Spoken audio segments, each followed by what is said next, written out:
네, 안녕하십니까. 김용민 국회의원입니다. 반갑습니다. 뒤에 잘 들리시죠? 네. 예, 오늘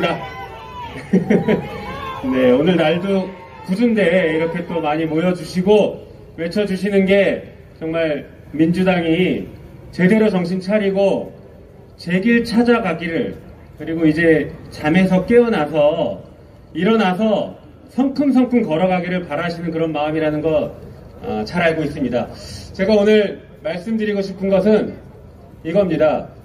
민주당이 지금 문재인 정부 내에서 무엇을 해야 되는지를 좀 정리해서 말씀드리고 싶었어요. 그동안 뭐 특검을 해야 된다라거나, 그리고 검찰개혁, 언론개혁, 뭐 여러 가지 얘기들이 나오는데, 그리고 정치개혁까지 이 수많은 과제 중에서 어떤 것을 해야 되는지, 그리고 어떤 것을 더 먼저 해야 되는지, 이런 것들을 좀 정리해서 말씀드리고 싶어서 나왔습니다. 먼저 특검부터 말씀드릴게요. 특검 당연히 해야죠. 맞습니까? 네. 자, 특검은 현재 나와 있는 법이 대장동 특검이라고 해서 대장동 사건 관련해서 윤과 그리고 우리 이재명 후보 이 두 분에 대해서, 이 두 사람에 대해서만 현재 나와 있었는데, 어제 제가 그러면 안 된다, 부인과 장모에 대한 특검도 해야 된다라고 해서 특검법 발의해놨습니다. 네, 감사합니다. 네. 그런데 여기서 저희가 하나 고민해야 될 게 있습니다. 이 특검이 아주 빨리 신속하게 출범해야 하지 않습니까? 예. 그런데 상설특검법으로 갈 경우에는 출범이 늦어집니다. 왜 늦어지냐면 특검 후보 추천위원회를 만들도록 되어 있는데 여당이 2명, 야당이 2명을 추천합니다. 공수처 출범을 생각해보세요. 야당이 이 2명을 추천하지 않아가지고 얼마나 오랫동안 공수처가 출범하지 못했습니까? 이 상설특검법도 같은 규정으로 되어 있기 때문에 똑같이 야당이 시간 끌기 하면 문재인 정부 내에서 특검이 출범할 수 없을 수도 있습니다.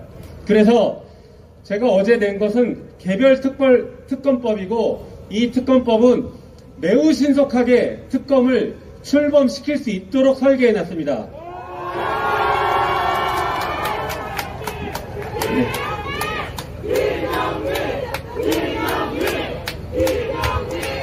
네, 감사합니다.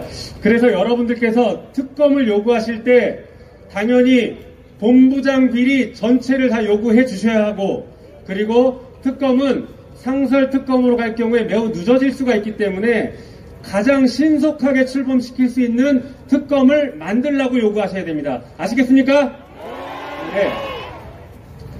자, 특검은 이렇게 정리를 하면 될 것 같고요. 그 다음에 중요한 게 검찰개혁입니다. 수사, 기소, 완전 분리를 이번 문재인 정부 내에서 반드시 해야 됩니다. 그건 여러분들 잘 알고 계시죠? 네. 문재인 정부 내에서 하지 못할 경우에는 새 정부 들어서면 반드시 대통령 거부권 행사에서 법을 통과 못 시킬 것입니다. 그래서 이번 문재인 정부 내에서 반드시 처리를 해야 합니다. 지금 3월 임시국회가 현재 열려있는 상태이고, 그리고 4월 임시국회까지 다시 소집해서 열면 4월 중에 반드시 통과를 시켜야 됩니다. 4월 중에 통과를 시켜야 5월 9일 이전에 문재인 대통령께서 서명 공표를 하고 나가실 수가 있습니다. 국무회의도 통과시켜야 되고. 그래서 4월 중에 반드시 통과시켜야 됩니다. 아시겠습니까? 네. 자, 그럼 이 두 가지 중에서 무엇이 더 반드시 통과시켜야 될 것인가? 당연히 둘 다 해야 됩니다.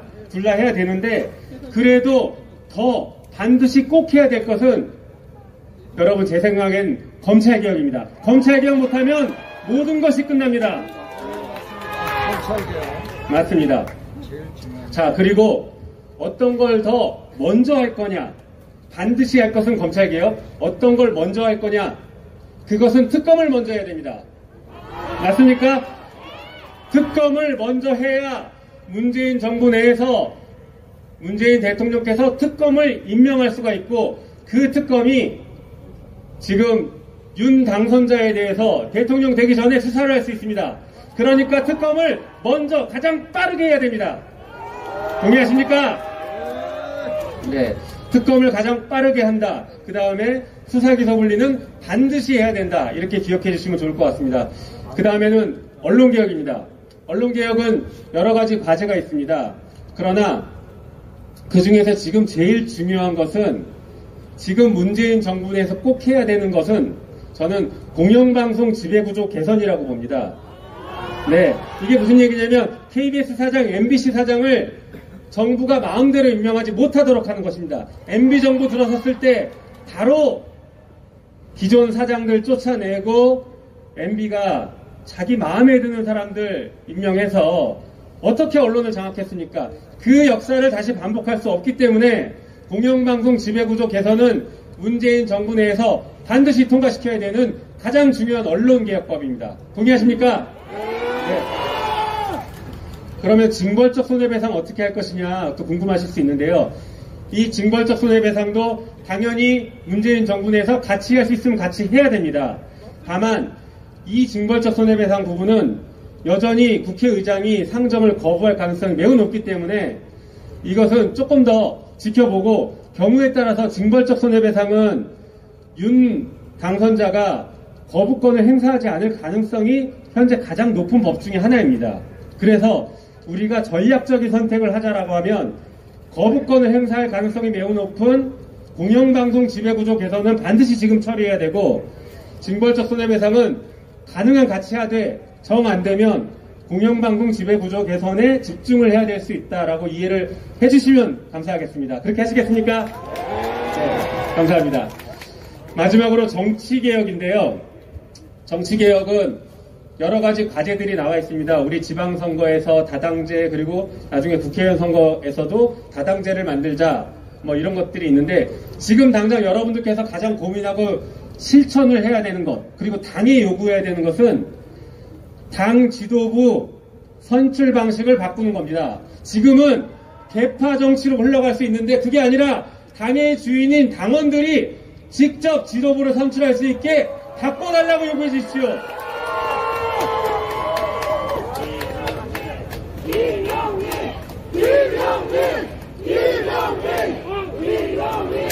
네, 감사합니다.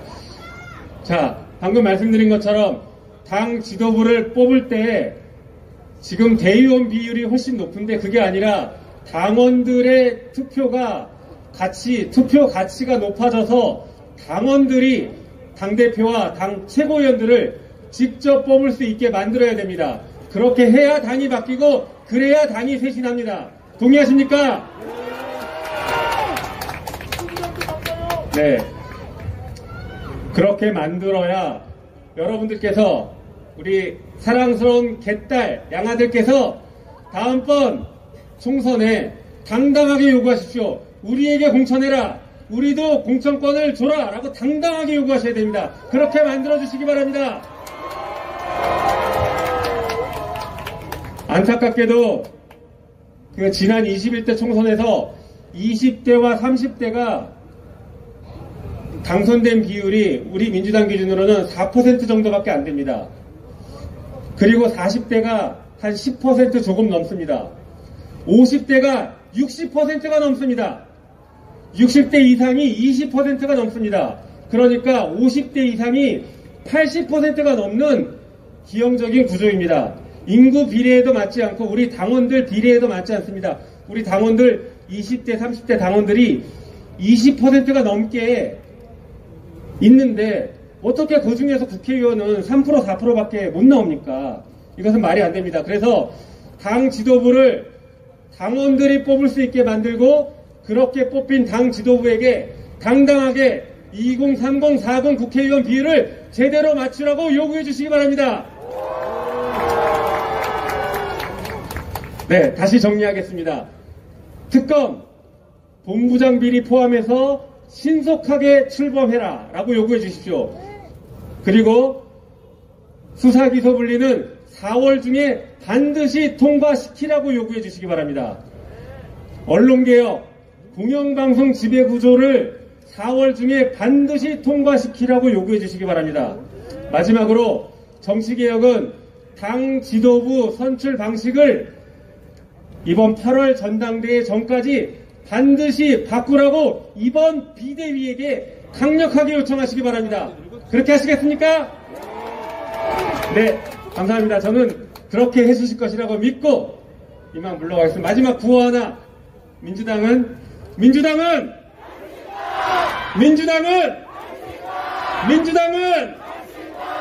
감사합니다.